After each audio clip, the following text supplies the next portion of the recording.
عوام کی tax pair کے اوپر آپ نے 4 سال سوائے انتقام لینے کے اور کچھ نہیں کیا. ہے اس کا کوئی جواب آپ کے پاس؟ میں نے مانا کہ آپ کے پاس اہلیت نہیں ہے, میں نے مانا کہ آپ کے پاس قابلیت نہیں ہے, لیکن کاش آپ کے پاس ایک احساس رکھنے والا دل بھی ہوتا تو آپ کو یہ احساس ہوتا کہ آپ نے عوام کے خون پسینے کی کمائی آپ نے اپنے ذاتی سکور سیٹل کرنے میں, حسد کی جس آگ میں آپ جل رہے تھے اپنے مخالفین کی وجہ سے, اس کو بجھانے کے لیے آپ نے قوم کا ہارڈ ارنڈ منی, قوم کی جو خون پسینے کی کمائی تھی وہ آپ نے استعمال کی اور جھونکی. اور نہ صرف یہ بلکہ آپ نے اپنے ذاتی سکور سیٹل کرنے کے لیے آپ نے اپنے ذاتی انتقام کی تسکین کی خاطر آپ نے FIA, نیب جیسے اداروں کو اپنی سیاسی لڑائی میں جھونکا. اس کا جواب ہے کوئی آپ کے پاس؟ اور پھر سب سے بڑا گناہ آپ کا یہ ہے کہ بھلے آپ جعلی تھے, بھلے آپ ووٹ چوری کر کے آئے تھے, لیکن آخر آپ وزیر اعظم کی کرسی پر تو بیٹھے نا. بھلے آپ دھبا لگا گئے اس کو, لیکن بیٹھے. تو جو 3-4 سال آپ کو عوام کی خدمت میں جت جانا چاہیے تھا, ان کے احساس میں جت جانا چاہیے تھا, آپ نے وہ 3-4 سال صرف اور صرف انتقام پہ اپنی توجہ مرکوز رکھی. اس بات کا سوال آپ سے دنیا میں بھی ہوگا اور آخرت میں بھی ہوگا. آپ کو بھاگنے کی جگہ نہیں ملے گی انشاءاللہ. دیکھیں, میں تو یہ سمجھتی ہوں کہ عمران خان صاحب کو پرائم منسٹر ہاؤس کے ہی فی الحال کسی کمرے میں بند کر دینا چاہیے. وہ جہاں جاتے ہیں, جس ملک میں جاتے ہیں, پاکستان کا تماشا بنا کے آتے ہیں. ابھی آپ چائنا میں دیکھا آپ نے ان کو, چائنا میں سوائے اس امپریشن کی کہ وہ پیسہ مانگنے گئے تھے, کیا امپریشن آپ کو نظر آیا؟ اور پیسہ بھی نہیں ملا, بلکہ وہاں پر بلوچستان میں جب آپ کے جو سیکیورٹی فورسز کے اہلکار ہیں وہ شہید ہو رہے تھے, تو آپ وہاں پر بیٹھ کر اولمپکس کا میچ دیکھ رہے تھے. میں کہتی ہوں کہ ضرور دیکھتے, لیکن تھوڑا سا بھی درد دل ہوتا تو وہ پکچرز آپ ریلیز نہ کرتے. وہاں آپ کے فوجی شہید ہو رہے ہیں, وہاں آپ اولمپکس کا میچ دیکھ رہے ہیں. کہ کوئی آپ کا وزراء میں سے بھی اتنا سمجھ اور عقل والا نہیں ہے یا درد والا نہیں ہے جو آپ کو یہ بتا سکے کہ یہ بیڈ آپٹکس ہے, یہ مت کریں. تو وہ جس ملک میں جاتے ہیں دوسرے ملک کی برائیاں شروع کر دیتے ہیں, اور جو بنے بنائے پاکستان کے تعلقات ہیں وہ بھی بگاڑ کے آ جاتے ہیں. اس حکومت میں جتنا فورن ریلیشنز کا یا جو ہمارے دوسروں ملکوں کے ساتھ انٹرنیشنل کمیونٹی کے ساتھ انٹرنیشنل ریلیشنز جو پاکستان کے تھے دوسرے ملکوں کے ساتھ, جو مطلب ایج اولڈ جو اچھے تعلقات تھے, انہوں نے ان کو بھی برباد کر دیا. صرف معیشت برباد نہیں کی, پاکستان آج اکیلا اور تنہا کھڑا ہے, اور آپ کے دوست ممالک بھی آپ کو منہ لگانے کو تیار نہیں. اس کا ذمہ دار صرف اور صرف عمران خان ہے.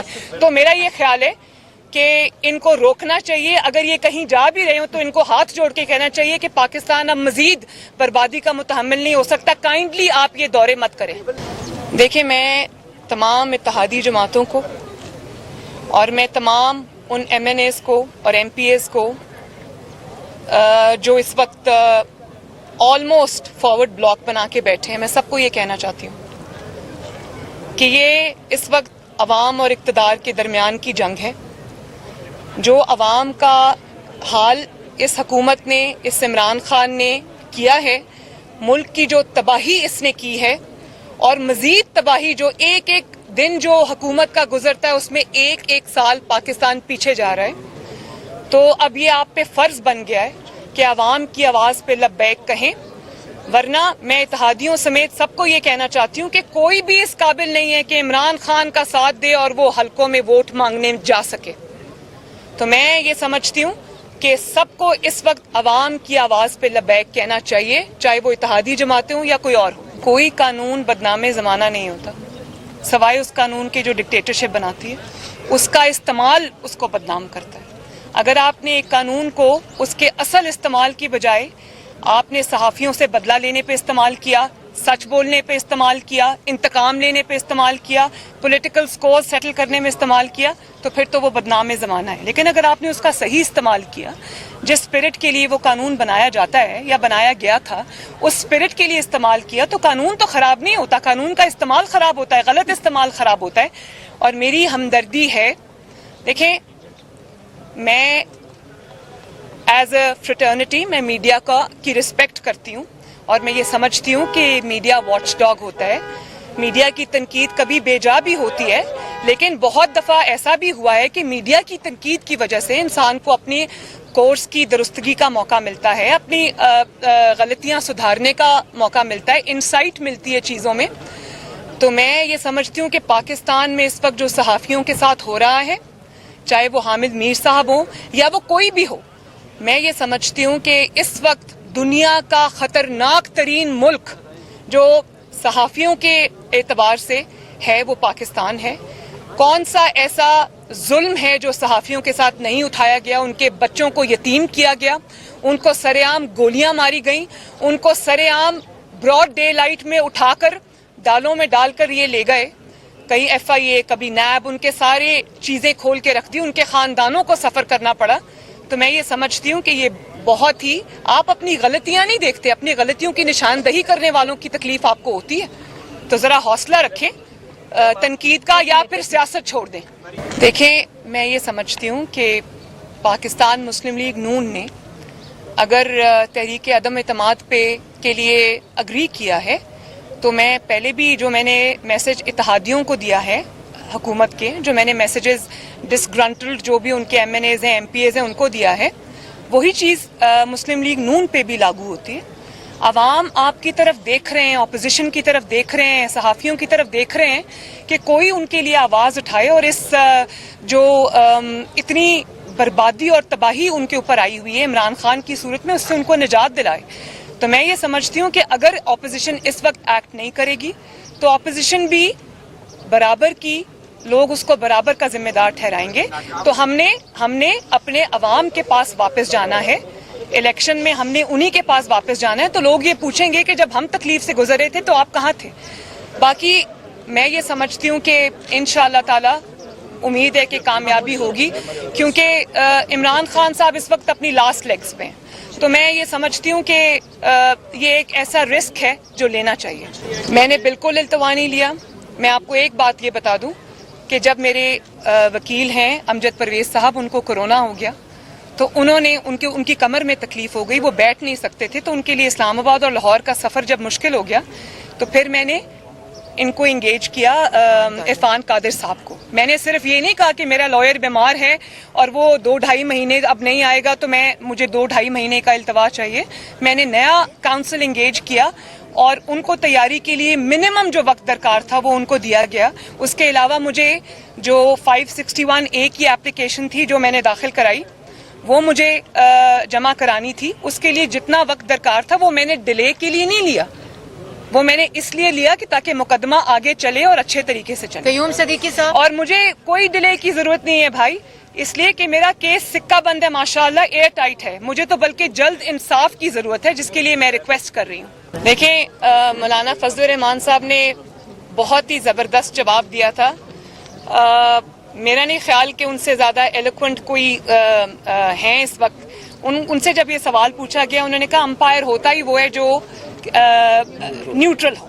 تو بس یہی جواب ہے میرا. آپ کس چینل کا منہ بند کریں گے، کس چینل کو نوٹس دیں گے؟ اگر آپ کو بند ہی کروانا ہے تو عمران خان صاحب کو اپنا اور اپنے وزراء کا منہ بند کرانا چاہیے.